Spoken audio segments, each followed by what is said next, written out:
Welcome to the Dream Plan Start Grow Show, where the goal is to provide you tips and tools to create and execute your business plan for success. Welcome back to the Dream Plan Start Grow Show, where we love to inspire and educate other entrepreneurs and business owners by interviewing other business owners on how they got their start.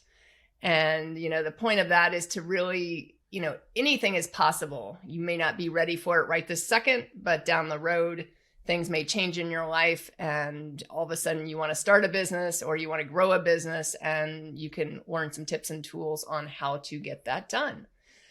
Today, I am honored to have with me Nick Ogilvie of Lux Blades.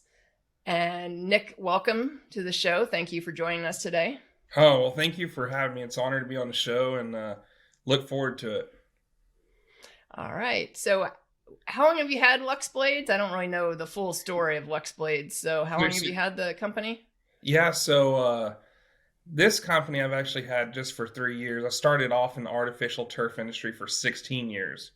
So I just changed names from moving from Florida, which was, beach bum, to here. So that way it kind of makes sense. It's a better brand.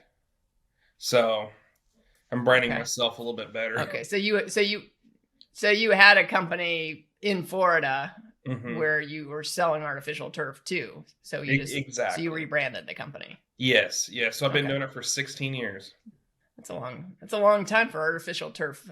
Yeah. I don't think I ever knew there was like that big of a, I know football has a big market in sports, but I don't think I knew, because do you work commercially and residentially? I do. And yes. What you do? Yeah. So everybody used to think it'd be like the old Brady Bunch turf, when they're doing the sack races, and it's a little bit better than that now. Oh, yeah, hopefully. Yeah. But what's the advantage of having turf? Obviously, you don't need a sprinkler system, which would be a huge advantage for me living in South Florida. But what's like other key advantages of having turf over grass? Yeah, so you're going to have less maintenance, basically just kind of like a little blow and go, and that's it. No fleas, no ticks, less mosquitoes. The no allergies, no high water bill, no muddy paws. There's a ton. And it lasts. It's got a 15-year warranty, but it's going to last around 30 years. Wow, 30? I didn't realize it. Even in like South Florida, where there's like so much direct sun and stuff. Oh yeah, absolutely. And weather, Yeah, absolutely. Wow. That's good to know. Yes. And how does it hold up under dogs peeing and pooping? Yeah, so it actually works really well. It's all in how you install it is the key for that. So you don't want to use a silica sand to brush into the grass. You want to use something like an EnviroFill.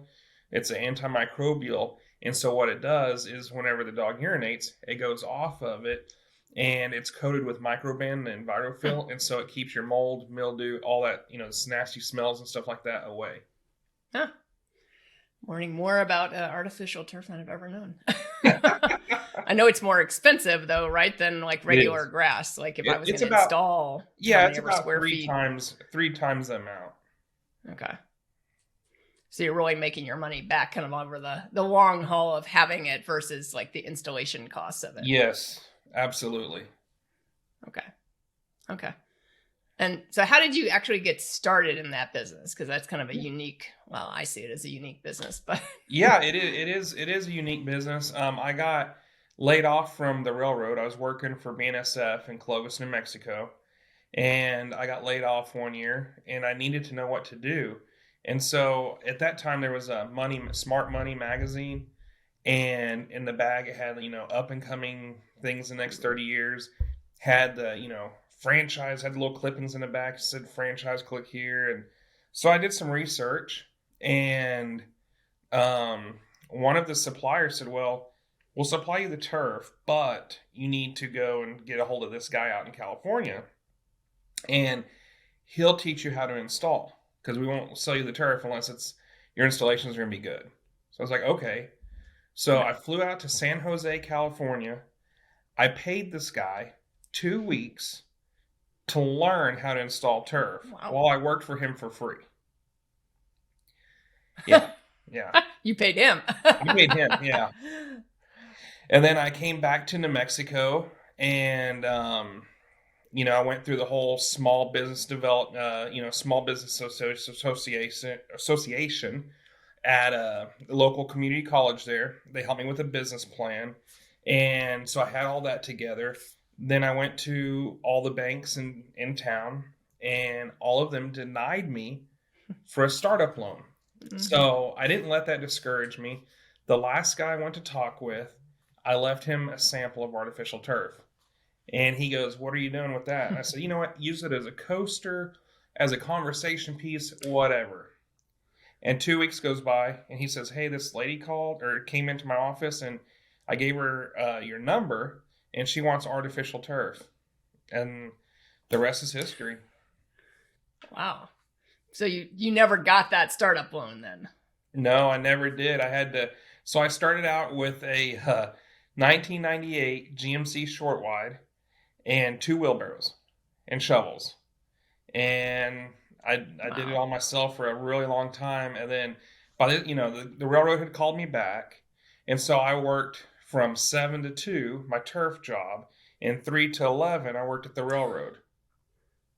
So, oh, wow. Yeah. And then I moved to Amarillo, Texas, and was on a line going from Amarillo to Belen, New Mexico, or Amarillo to Wellington, Kansas. And I remember a manufacturer had called me and said, "Hey, can you put a bid in for a project in Key Biscayne, Florida? It's 13 rooftops, a spa rooftop, a restaurant rooftop, and a guardhouse rooftop." I'm like, "Yeah, sure." So I put together this bid, and a couple weeks go by, and I'm coming back from Wellington, Kansas on the train. My cell phone rings, and it's the guy, and he said, "Hey, you won the bid." I'm like, "You're kidding me." I mean, it's outrageous. It's the most money I've ever even dreamed of bidding a job. And so right. I said, okay. So then I took my 2 weeks vacation. Whenever it came time to do the job, I took a 2-week vacation, went over there, did the job.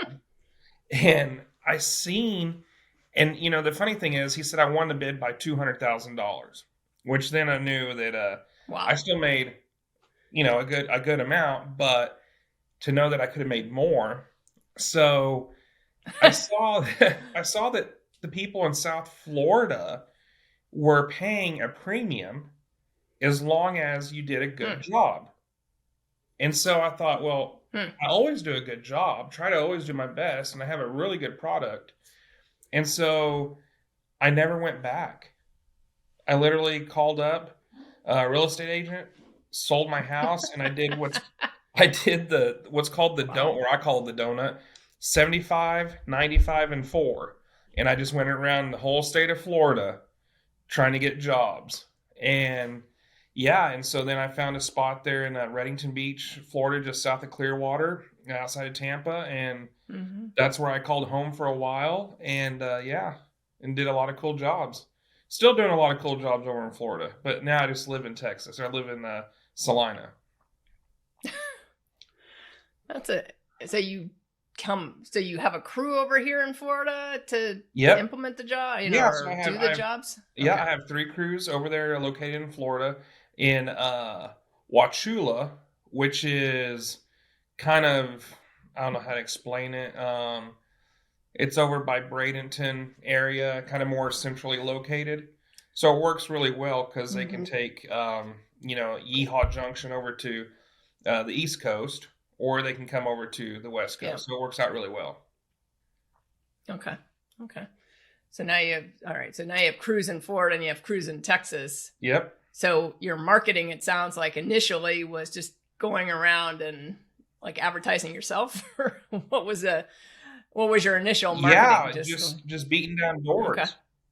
So what I would do is before I had the house, I was trying to find a place to live. I was living out of hotels, and I found I'd go to the Google and I'd write down all the pet boarding facilities in that town. So then I knew the next morning when I wake up, I'm going to all the pet boarding facilities. And then I'd say, okay, I hit that. So now all the pool builders. And then once I got that town taken care of, I'd hop on the interstate and go down to the next large town and do the same thing over and over until I started getting a good client base. Okay. And then, because obviously if you only need artificial turf once every 30 years or 15 years or whatever, right, whatever it is, then you're always having to get new customers. Always. It's not like turf or regular grass that, it may, your sprinkler system may go off for a couple of weeks and your like yard's ruined and, sure, now you need exactly. some new grass and yeah. So, wow. So Yep. you get a lot of referrals at this point? I do. Yeah. I haven't for so long. I haven't marketed once in Florida in 3 years, and I do really well there. And you're not even physically located there. No, exactly.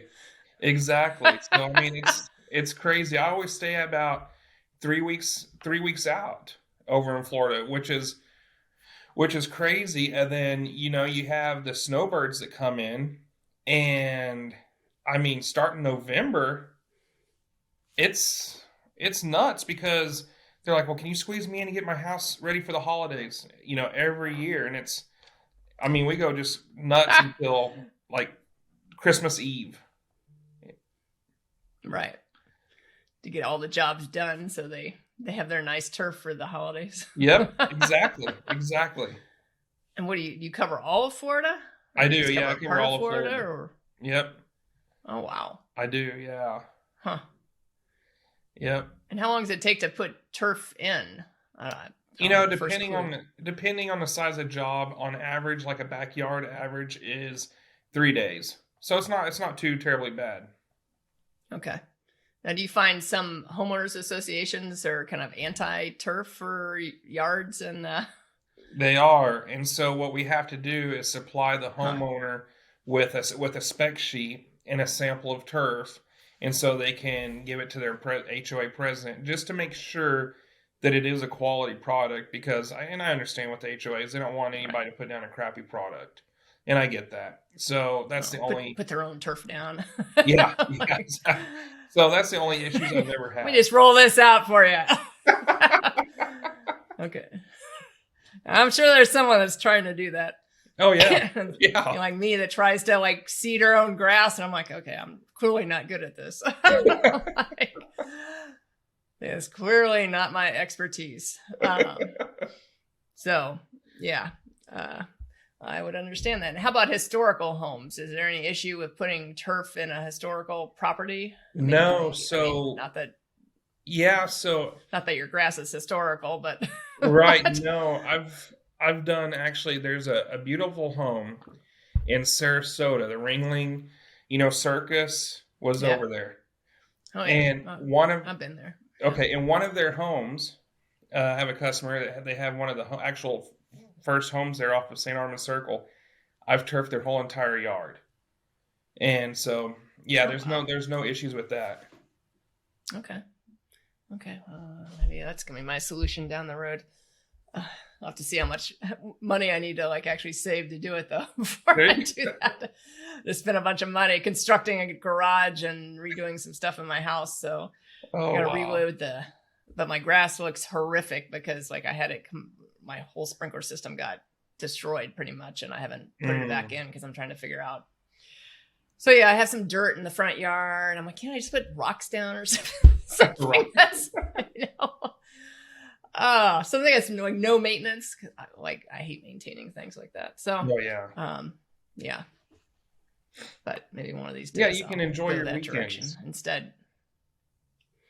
Well, yeah, I usually hire someone to do it anyway, but even that's like a pain then you gotta get them to do it and do it right and not break the sprinkler heads and all that fun stuff. So yeah, it sounds like turf might be the solution. Yes. Yeah, absolutely. down the road. Plus we have 4 dogs, so oh yeah, absolutely. They'd be like, what is this stuff?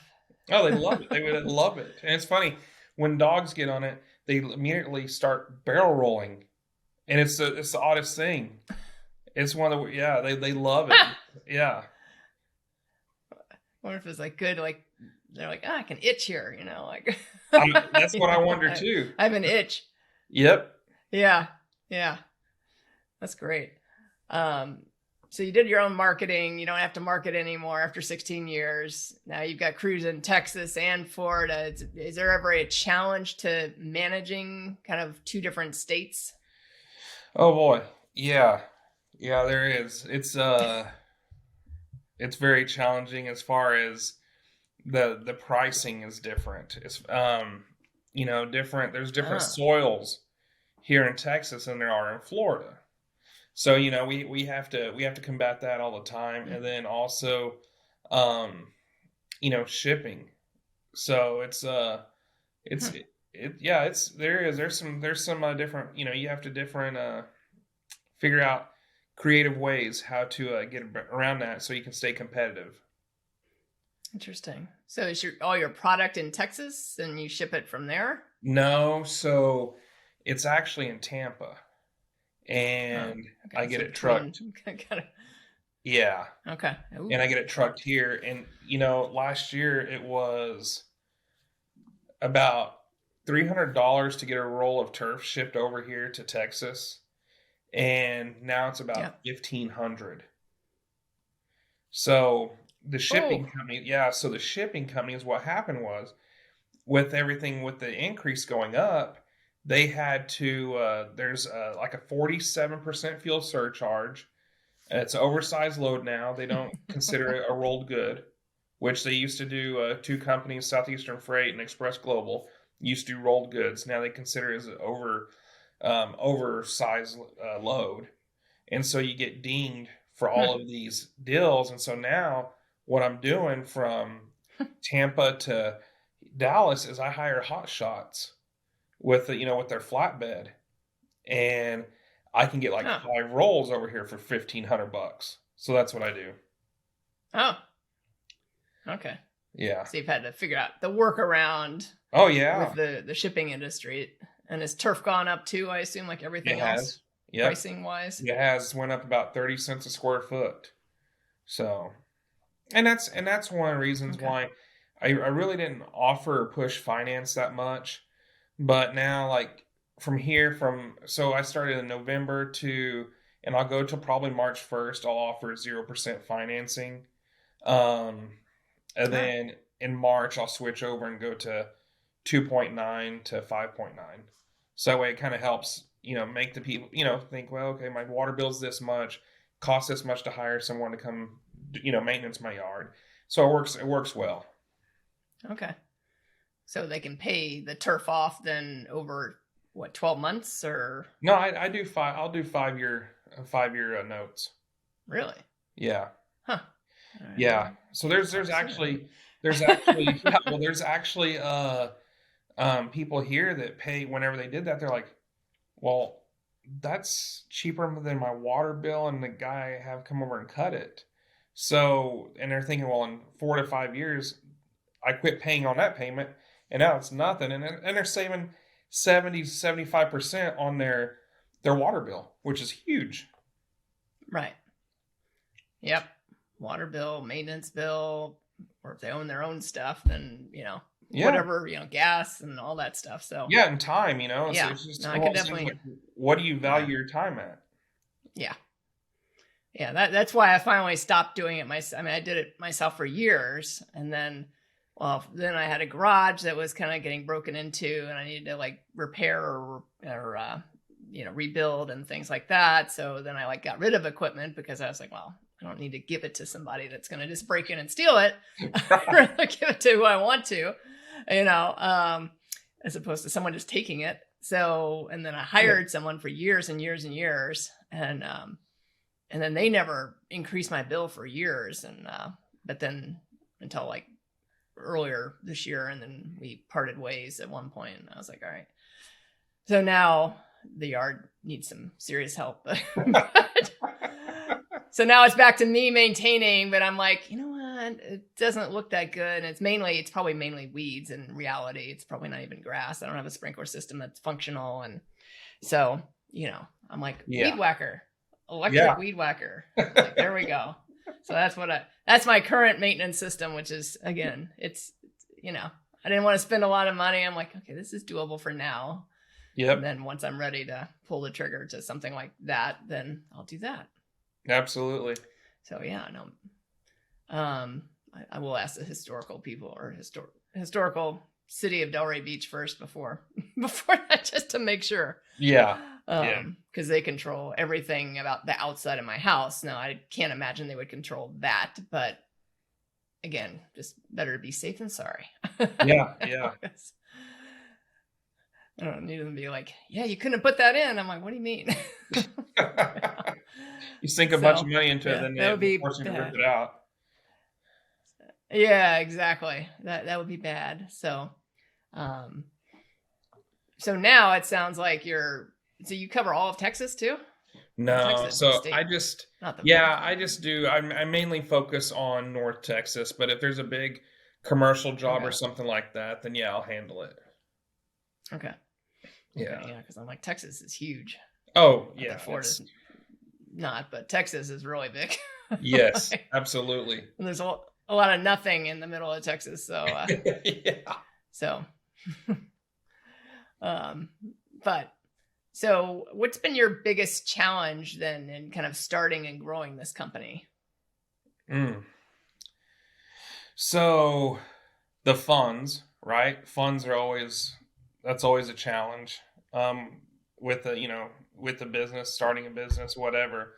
And honestly, that's just where I told my clients, you just have to bear with me. It's just me and a helper. It's just me. So I can take some of that money, well, mainly about 80% of that money, and reinvest it into my business to get it up and going. And then once you get there, then it's managing crews and employees, and that's a challenge. That's a challenge. So there's different, it's just, something always breaks. Something, a delivery didn't get shown up on time with rock. So you always got to have plan B in your pocket or plan C even. So that's an issue. So, I mean, there's different issues. One thing that I guess has helped me is, when you get to a financial spot doing the work yourself, what I do is I make I have the clients pay a 50% deposit, and then after the job's done, we have a walkthrough sheet, and I don't have the customer pay until they're completely 100% happy.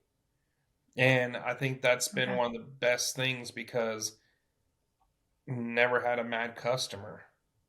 I mean, I guess I shouldn't say that. I've had two, but it's not nothing crazy. I mean, it's easier to manage when you have a sign-off sheet and the customer says, I don't like this. And the crew's there, so they fix it. Okay, what else do you not like? I don't like this. Crew's there, they fix it, and it's done. So once you're out of that yard, it's done correctly and everybody's happy. Yeah. Yeah. Now, I think customer satisfaction is a key, obviously is essential, especially in your business. I mean, where people can refer those jobs or go the other direction and basically not refer, which is, and nowadays with the social media, and I mean, I see so much on Nextdoor, so much negative. I'm like, God, Nextdoor is worse than Facebook, where people are like, don't use, whoever it is, like they came to my house and they did whatever. And I'm just like, people, like, really? Like, why don't you post a Google review if you really have, and not just, I mean, this could have been a one-off situation. I mean, they could be skewing the situation to whatever they're, I mean, you never know what the hell. Yeah. You weren't there.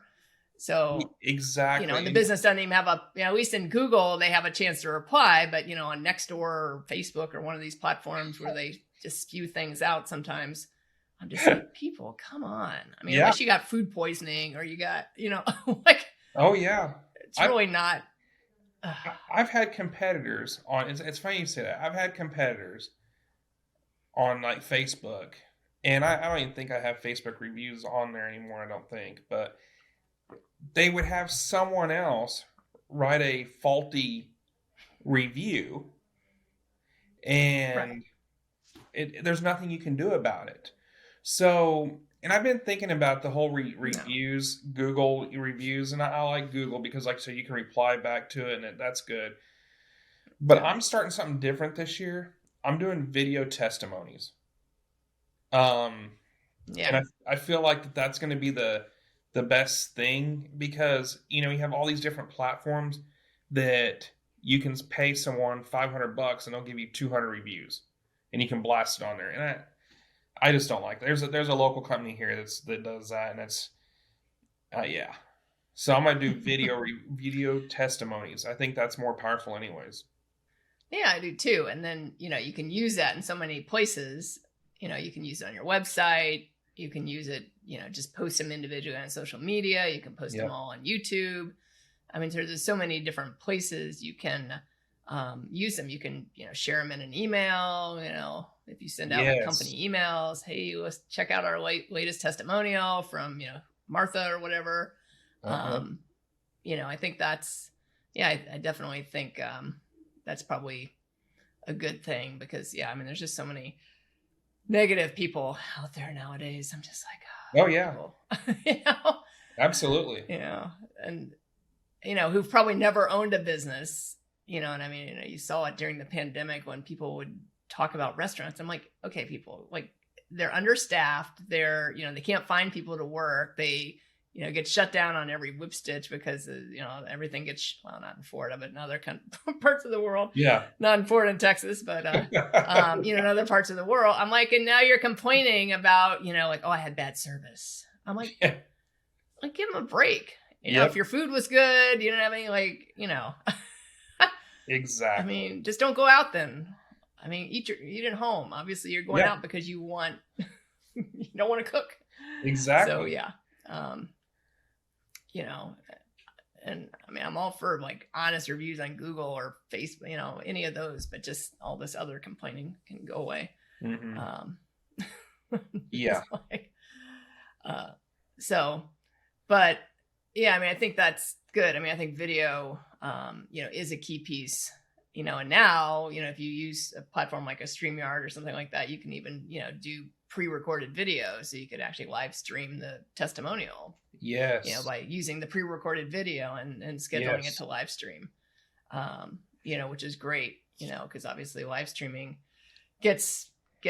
sometimes gets more abuse. Sometimes I'm still trying to figure it out. I'm like, what is going on with Facebook right now? I'm still trying to figure it out. Like what, but yeah, so you can use it in so many different ways and it's great. But so what's been your like biggest success? Because obviously you're kind of in that sweet spot of business ownership. You're like past the 10-year mark because 97% of businesses fail within the 10 years. So you're past that. You're in that 16-year kind of middle ground. What's been your biggest success in 16 years? Oh man. Probably the biggest success is just not drowning, not failing. But I would say one of my most favorite jobs was we were the first ones to build a golf course out of artificial turf. A 9-hole par Really? 3, yeah, in on the south rim of the Paladera Canyon. Wow. So that was pretty neat. Yeah, I mean, I really enjoyed that. I love golf. Golf's a passion of mine. So I was really fortunate to be able to do that. Okay. Wow. Yeah, I don't think I've ever seen a golf course that's all. Maybe I have. Not that I play golf that often. So that's probably why I haven't seen a golf course that's all turf. But but that's kind of a cool claim to fame.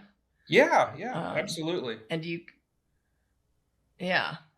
And do you think you're gonna continue this business for long? Like longevity. Like what are your plans for the future? I don't really have an exit strategy in place yet. So, yeah, I plan on doing it. You're still relatively young, so yeah, I had a financial advisor ask me, so, well, when do you want to retire? And I said, I don't plan on retiring because I literally enjoy what I do. So if I'm Yeah. able to do it, then like I said, I don't really plan on retiring. I honestly love what I do. Well, and I think that, I think that's the entrepreneurial dream of, if you can find something you're passionate about doing, or you love to go to work every day, as opposed to, starting something that you could care less about because you think it's going to bring you some cash, Yep. or going to work for someone else and you're like just clocking in and clocking out. That's the entrepreneurial dream. And they always talk about, the dream. Well, the dream's really that. It's not just owning a business, because there's definitely, I'm sure you can attest to this, there's times when you're like, shit, why did I start this? Why did I start this Oh company? man. Yeah. Like probably early on in your journey of like, Yeah. man, maybe I should just stay at the railroad full time, Right. Right. like, Yeah. and skip this. Be so much easier, because Yes. working 2 jobs at this, to build the company. Well, so yeah, yeah. But that's the dream. And especially if you can have crews where you don't even have to necessarily, you can just manage the whole thing and kind of Yes. get yourself out of it. Yes. Absolutely. Then why not build it and grow it, and you could go into more states if you chose to. Yeah. Yeah. And it's funny because people have asked me. They said, "Could you do a franchise? Would you want to do a franchise? Would you want to do anything like that?" And it's just, it's one of those things. I would love to kind of get in that sector and franchise it, and all of that stuff. But at the same time, the quality. How can I make sure that the quality is there? And that's what stresses me out, because I want every job to be perfect. So Right. Well, and I think, obviously the goal of franchising something, now obviously you hear the nightmare stories about it too on the other side of it, but the goal is here's the processes, here's the procedures, here's the whatever, and here's your business in a box, and you follow the guidelines and you follow the success plan. But it sounds like in your case, in the turf world, it maybe, if you have to do something different in Florida versus Texas, for example, then obviously your success plan would have to be, okay, if I'm going to do a franchise in North Carolina, for example, like what's the soil there? What's the, yeah. What are the challenges there with laying turf, and have more differentiation in each franchise. And I don't know if I don't even know franchises that do that. I'm sure there have to be some out there that do it, but there's a few that do it. But the thing is, so that's kind of why I started a master class. So www.turfedu.com is a master class that people can get on, and I'll teach them what I've known, what I've figured out in the past 16 years. And so that's kind of my way of helping others out, and do live Zooms and stuff like that, if they have questions, answers, to help them, and to try to combat that. If someone's in Burlington, Vermont doing a job, or someone's in Los Angeles, California, find that place and help them out. So okay, so you do that for free? No. No, so Okay. it's it's 3 months, and it's $9,997, but they're gonna make at least $100K if they follow my my deal, which is kind of cool. Yeah. So you're just doing it a different way. So instead of franchising, you're just building other businesses exactly a different way. Exactly. So, yeah. And if you like to teach, sometimes that's a better way to go anyway, because you have kind of a hand in it, and you can, if they need to troubleshoot something, or they have access to you, and which in franchising I don't think they would. So right, and it's a lot of fun too. Watching people from zero going up to I've had several success stories, and it's awesome watching people go in with like I did, right, with a pickup and some wheelbarrows, and now they have a house on the beach, and it's incredible. Right. So it's pretty cool. Yeah. Yeah. No, startups are probably my favorite industry but group to work with, I mean, I do business coaching with specifically with startups, you know, are really new to business owners. And, but then obviously the marketing side goes across kind of all the, you know, you could be in business for 20 years, or you could be in business for no years. If you need a new website, then we can do that. Okay. But yeah, I love seeing kind of like where they have nothing. They may not even have a name. Right. You know? Right. Like, oh, I want to do this, but I don't even know where to start. You know, Yeah. like, And then all of a sudden, you know, you build the brand, you build the site, you know, they start doing their, you know, whatever they're doing, service or product, yep, and you see the success. exactly. And you know, there's times that I've actually had to tell people, I've given them their money back and said, look, the area where you're at, you look at the median income and you're like, yeah, this is more for an affluent, you know, it's not going to work. So, you know, Right. I'm just really straight up honest with them. So, Yeah. Well, no, and I think that's good too, because, you know, not all businesses fit all places in the world, and yep, you know, obviously you can't do it online. You know, I mean, you can do what you're doing online as far as teaching, but you can't sell turf. I mean, you could sell turf, no, but you know, you can't install online. So, no, you know, that'd be nice if you could though. yeah, just push a button and be like, installation complete. Go to Google Earth, draw it out, and say, "Bam! There you go." Yeah, see, that's gonna be your next project. Figure out how to create. There's got to be an app for that. There's got to be. Yeah, exactly. Yeah, so how do you, since you're covering kind of all Florida and a good part of Texas, how do you do like individual proposals for people? I mean, do you So actually have someone that goes to each of these homes, or or I do. commercial? I mean, obviously commercial will be a little bit different, but so you do even for residences and things like that? I do. Yeah, I'll have someone go by and take measurements, and then I put them on my program that shoots out, you know, the square footage and break it all down, and then send it to them. And then if they say yes, they click approve, and then it immediately goes to the scheduler and puts it into schedule into the queue. So then that way the customer knows when the project's going to start, or a roundabout, because you know you do have weather issues. So What do you mean weather issues? Come on. you know, Florida, we afternoons like always 3 or have 4 o'clock. great weather. The downpour. Yep. Yeah. Well, luckily I'm out of that right this second. So Right. I'm in the perfect weather sector. It was a little overcast Exactly. today, so I was like, "What is that?" It's boots weather for today. You know, it's in the 70s. Perfect. So, yeah, since I gotta go networking later, I was like, "Oh, I can wear boots today." It's a good day. It's not gonna be 85. Yeah, exactly. Gotta throw the boots in every once in a while. You know, it doesn't happen very often in Florida, in South Florida, Right. especially. So, so what's next? Obviously, you created the course, so you've come out with a book too, right? Yeah, I've got a couple Have you books. come out with I got one. It's called Okay. Understanding Installing Artificial Turf.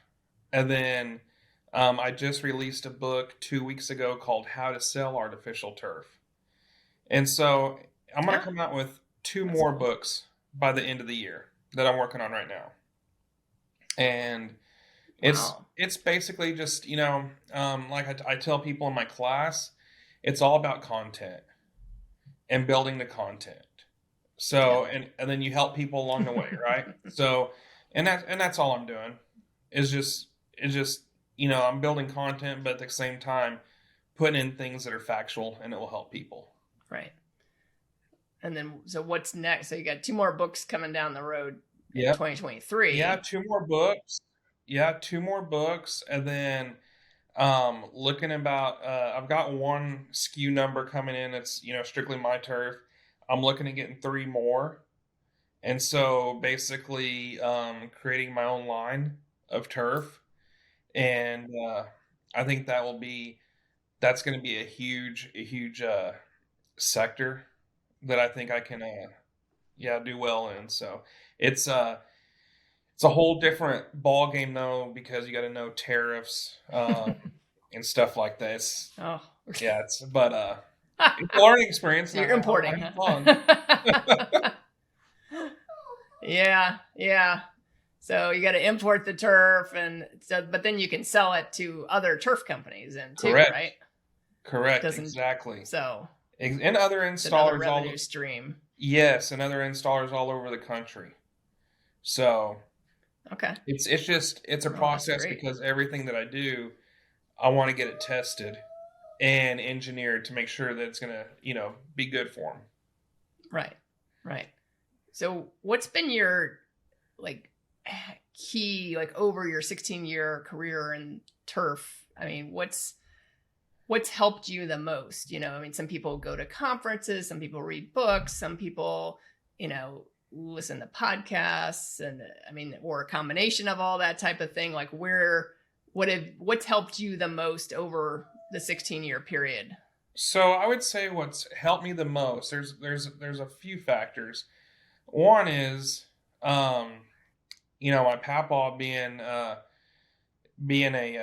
rancher and farmer, knowing what hard work is, and always on the grind. And then my other two grandparents, one was a mechanic and the other one had a dry cleaners. And what they would do, it's customer service.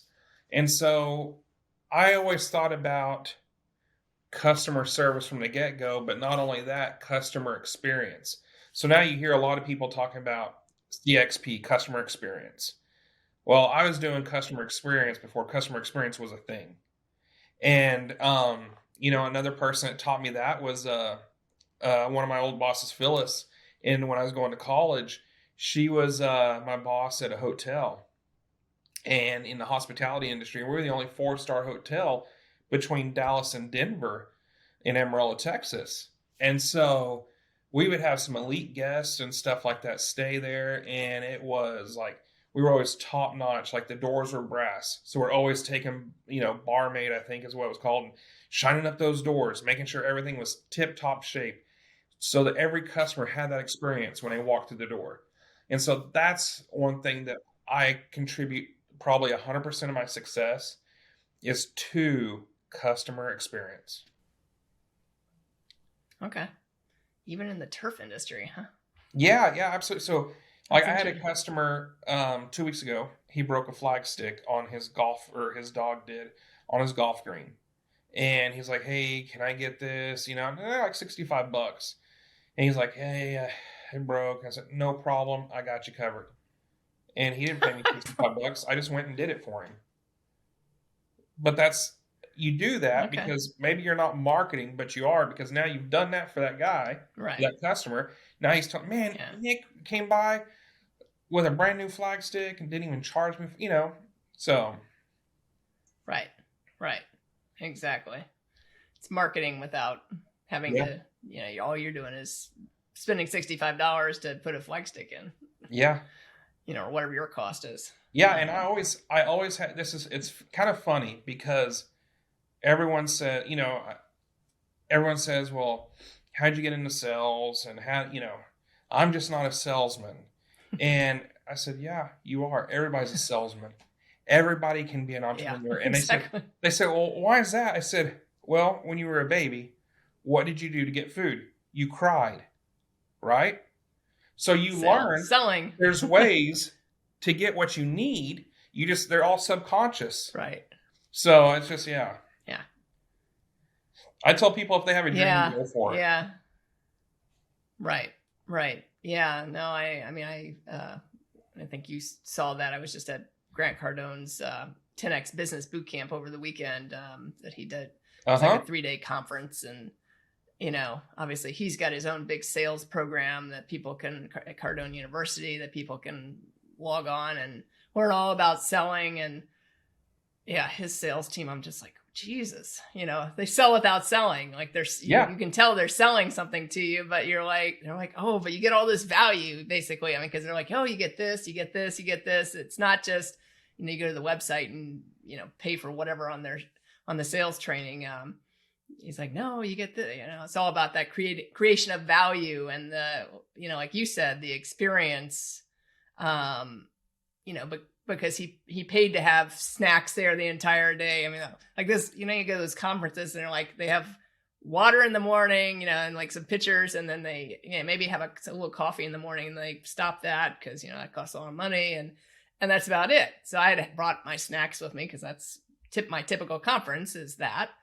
So nothing wrong with it, but it is what it is. And he had like bottled water there the entire day, so it wasn't just like a pitcher of water; it's like bottled bottles of water, and then coffee and tea throughout the whole day. Like he had a full thing of snacks, including fruit and different bars and things like that. And that's awesome. So again, it's that experience that he's creating with the bigger conference. So and one of the things that he's so successful at with his salesmen, they're all a product of the product. They all believe in it. And I mean, if you are a product of the product and you believe in it that it will work, it just passes it on to other people. So like, wow, Nick really loves his turf. So then, I think that's huge. Yeah. You are correct that, selling is all like we do selling every day. It's just people don't realize it. I mean, I talked to Jack after I came out of this conference, and he's like, I said, yeah, I'm going to put because I've just never done this, because it was me and Jack, and then, obviously the team that creates stuff, but I've just never put any kind of targets in place or anything. I said, yeah, I'm going to be putting, you and I are the salespeople. I'm going to be putting, these targets in place. And he's like, well, I don't sell. And what do you mean you don't sell? Well, what are you going networking for? What good is that? Like, I'm just spending money, like sending you to like groups and things, and you don't sell. Like, what's going on with that? So, So anyway, we had this whole conversation. I'm like, everyone sells. What do you mean you don't, or you're not good at selling? I mean, everyone sells. I mean, I said, he's got this big job. Otherwise I would have taken him to this boot camp too, that he's at today, but he was at kind of over the weekend. And I said, how do you think you got that job? Oh, well, I did it 3 years ago. I'm like, yeah, but the first time you did it, because they do this international violin contest every 3 years. So this is the third time he's done it. So I said, the first time you did it, you had to sell to get it. It's not like you just said, the good thing is they were, she knew us. But yeah, I mean, she knew who we were because like a mutual friend. So she did come and ask for a proposal, but I'm sure she asked for other proposals. I said, you sold that. And then they liked what your work was, and now they come back. So, that's how sales work. So however you get in front of the person, it could be mutual friend, it could be a referral, it could be you meet them at a networking thing, it could be any of these ways, but you're still selling. So, yes, yeah, and I got this big thing about that. So yeah, and so many people think selling is a bad word. So it's, because you go to the car dealership and they do the hard sale, especially the ones that don't really sell well. Because there's good selling and there's not so good selling.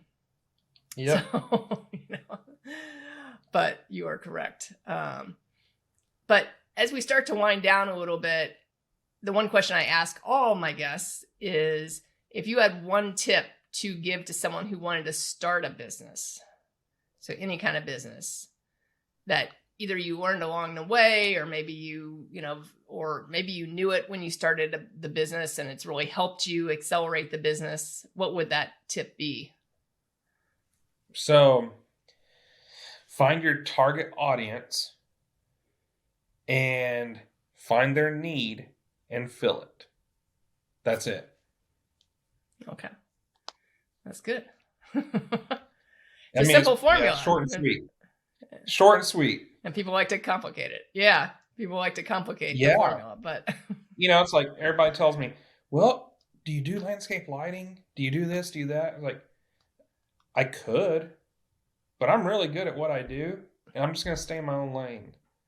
And to me, that's too many entrepreneurs. I see this with landscapers. I can do a fence. Oh, I can do this, or I can do irrigation, or I can do, but do you do it well? Is it XYZ's fence company or is it XYZ's landscaping company? That's where you need to define yourself. And so I just think Right. be really good at the area you're in and own it. Write the book. Own that spot. And like I tell people, I'm not the cheapest, but I'm the best. And I firmly believe that. And Yeah. that's what I would say. Just stay in your lane, get you a niche and do it. No, I think that's an important lesson because even Cardone's people talked about, before if you're going to start something else, make sure, because obviously they have kind of different businesses that all can integrate with their 10X brand, make sure it's fits into the big purpose for the, the overall company, and make sure the one part is at 100%, like that it's self-sufficient and it can run without your need to focus. Obviously you're still focusing on it, but, where it's not just like two startups that you're starting at the same time and then nothing goes well, like you said, you own that, but that's what you're essentially doing. Cause now you're starting your own turf brand. You have the course. So everything's along that turf line. So, whether you're installing it, whether you're teaching other people to install it, or whether you're selling the turf to installers, it's all right. It's all lined up around that need of turf. Yes, absolutely. So now first it was the need for customers. Now it's the need for installers. And that's what it is. Yep, exactly. Makes the marketing message very easy.